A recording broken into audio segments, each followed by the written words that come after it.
ছাত্ৰ ছাত্ৰীসকল, আজি আমি ৰম্বছ অংকন কৰিবলৈ শিকিম। আৰু ৰম্বছ অংকন কৰিবলৈ শিকাৰ আগতে আমি ৰম্বছৰ কিছু কথা জানি ল'ব লাগিব। আমি জানো যে আগৰ পাঠত আমি পাইছিলোঁ যে ৰম্বছৰ আটাইকেইডাল বাহু সমান আৰু ৰম্বছৰ কৰ্ণ দুডাল সদায় লম্বভাৱে সমদ্বিখণ্ডিত হয়। সমদ্বিখণ্ডিত মানে সমানে দুভাগ হয়। আৰু যিটো বিন্দুত সমদ্বিখণ্ডিত হ'ব সেই বিন্দুটোত কেনেধৰণে সমদ্বিখণ্ডিত কৰিব? লম্বভাৱে সমদ্বিখণ্ডিত কৰিব। এতিয়া আমি প্ৰশ্ন এটা লৈ লৈছোঁ, ABCD ৰম্বছ অংকন কৰা, য'ত AC = 6 চেণ্টিমিটাৰ আৰু BD = 8 চেণ্টিমিটাৰ। এতিয়া এই ৰম্বছটো অংকন কৰাৰ আগতে আমি সদায় প্ৰথম চতুৰ্ভুজ অংকন কৰোঁতে আমি প্ৰথম ষ্টেপটো কি কৰিছিলোঁ? ফাৰ্ষ্ট ষ্টেপটো আছিলে বাহুকেইডাল আঁকি লৈছিলোঁ।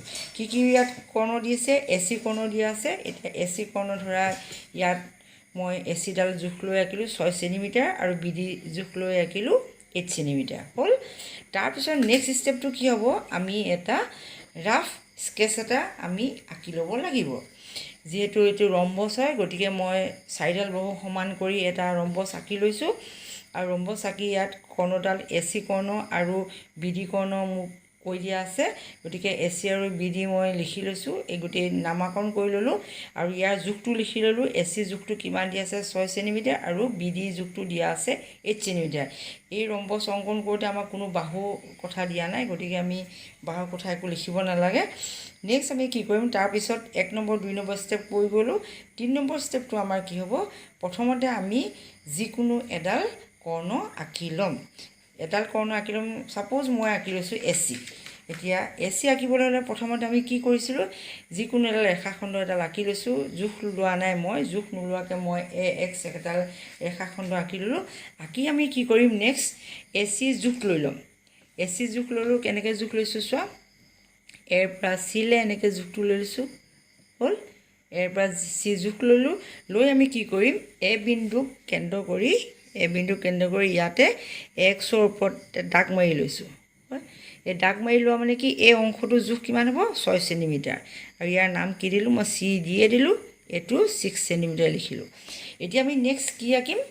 এইডাল BDডাল আঁকিম। এই BDডাল আঁকিম।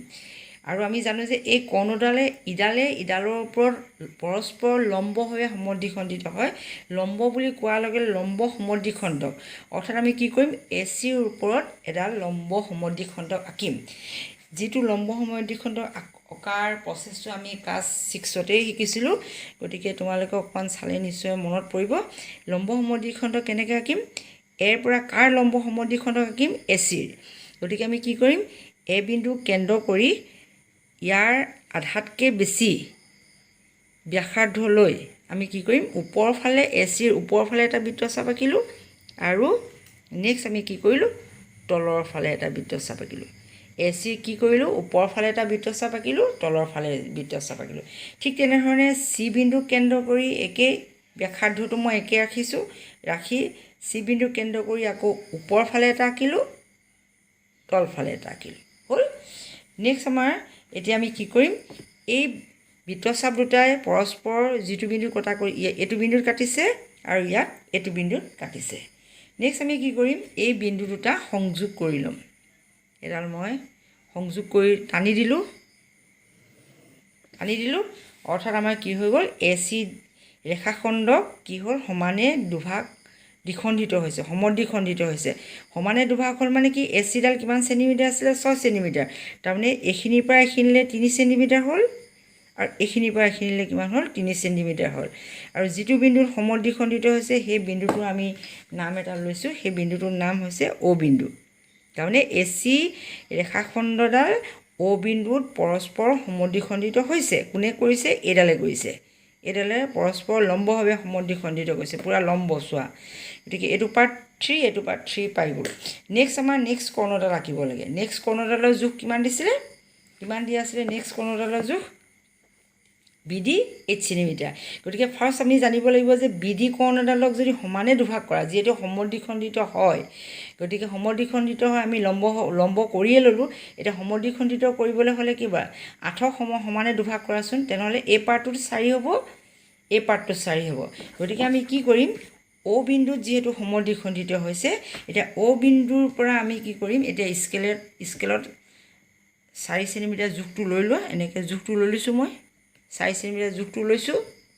এতিয়া এই 4 চেণ্টিমিটাৰ জোখটো কি কৰিম, আমি অ' বিন্দুক কেন্দ্ৰ কৰি আমি ইয়াত 4 চেণ্টিমিটাৰ জোখটো ওপৰ ফালে কাটি ল'লোঁ আৰু তলফালে কাটি ল'লোঁ. হ'ল. এতিয়া কোনটো বিন্দুত কাটিলে, যিটো বিন্দুত কাটিলে সেই বিন্দুটোৰ নাম কি দি দিম, এটা ডি আছে. আৰু এইটো বিন্দুৰ নাম কি দিলোঁ, এই বিন্দুটোত কাটিছে, এই বিন্দুটোৰ নাম কি দিলোঁ, বি. এফালে বি দিলোঁ আৰু এফালে তুমি ওপৰৰ ফালে বি দি দিলা একো কথা নাই. এইফালে বি দিলোঁ আৰু এই বিন্দুটোক আমি দি দিলোঁ. হৈ গ'ল. গতিকে আমাৰ কৰ্ণ দুডাল ওলাই গ'ল. এডাল 8 চেণ্টিমিটাৰ কৰ্ণ, যিহেতু এডোখৰ 4, এইটো পাৰ্ট 4, 4 কি হ'ল 8 ওলাই গ'ল. কি কাৰণে মই আধা কৰিলোঁ, কাৰণ পৰস্পৰ লম্বভাৱে সমদ্বিখণ্ডিত হয়. সমদ্বিখণ্ডিত বুলি কোৱাৰ কাৰণে মই সমানে দুটা পাৰ্ট কৰিলোঁ. 4 চেণ্টিমিটাৰ কাটি ল'লোঁ, তলফালে 4 চেণ্টিমিটাৰ কাটিলোঁ. দুডাল কৰ্ণ হৈ গ'ল যিহেতু, এতিয়া আমি বাকীকেইটা জইন কৰিম. বি বিন্দুৰ লগত এ বিন্দু সংযোগ কৰি দিয়া, এ বি সংযোগ কৰিলোঁ. নেক্সট বি চি সংযোগ কৰিলোঁ. নেক্সট চি ডি সংযোগ কৰিলোঁ. নেক্সট এ ডি কৰিলোঁ. এতিয়া এই এ বি চি ডি হৈছে আঁকিবলগীয়া ৰম্বছ. এতিয়া বুজিলা নহয়, আমি কি কৰিলোঁ, প্ৰথমতে ৰেখাখণ্ডকেইডাল আঁকি ল'লোঁ.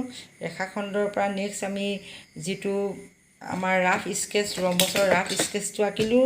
ৰাফ স্কেচ অঁকাৰ পিছত আমি কি কৰিলোঁ, যিকোনো এডাল কৰ্ণ মই এডাল আঁকি ল'লোঁ, জোখ লৈ আঁকিলোঁ.